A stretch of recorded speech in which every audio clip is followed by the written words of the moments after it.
大家好，欢迎来到阿三爱分享，我是阿三。很多朋友都搞不清楚蛋炒饭呢，到底是先炒蛋还是先炒饭？今天阿三来教大家来分享一个正确的蛋炒饭做法。准备一个碗，将米饭放进大碗中，因为是剩米饭，有些地方沉坨，所以我们要给它抓散。抓散之后，我们给它放一旁备用。准备3个自家养的土鸭蛋，也可以用鸡蛋，把它打入碗中，蛋清蛋黄给它分离。自家养的鸭蛋就是好，个头大。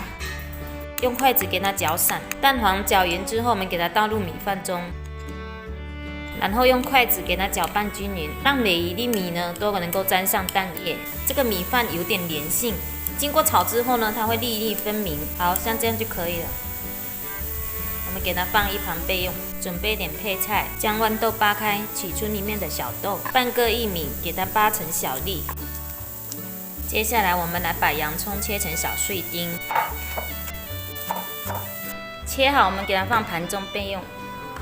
准备1节胡萝卜，同样也切成小碎丁。胡萝卜丁切好之后，我们给它放在盘中备用。准备小孩子最爱吃的香肠，同样也切成小碎丁。好，切好我们放碗中备用。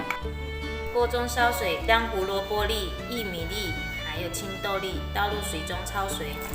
焯水好之后，我们给它盛起来，红黄绿小朋友最喜欢的颜色。锅中倒入适量的食用油，下入洋葱丁，还有香肠，将它翻炒。这洋葱的味道太香了，把刚才焯水好的薏米粒还有胡萝卜粒、豌豆倒进去，炒至像这样就可以了。我们给它盛入碗中备用。锅中倒入适量的食用油，将米饭倒进锅中。炒至米饭噼里啪啦的响，再倒入我们刚才分离的蛋清，用铲子给它翻动。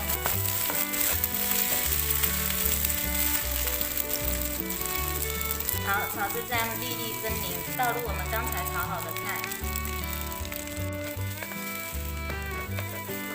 我们来简单的调一下味，少许的食用盐、味精，加入适量的生抽，继续翻炒。哇！好香，隔壁都能闻到香味，可以啦，准备装盘啦。这样做的蛋炒饭，全家人都爱吃，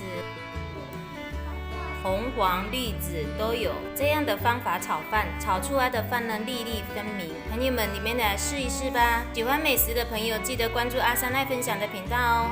谢谢大家的支持，我们下期视频再见。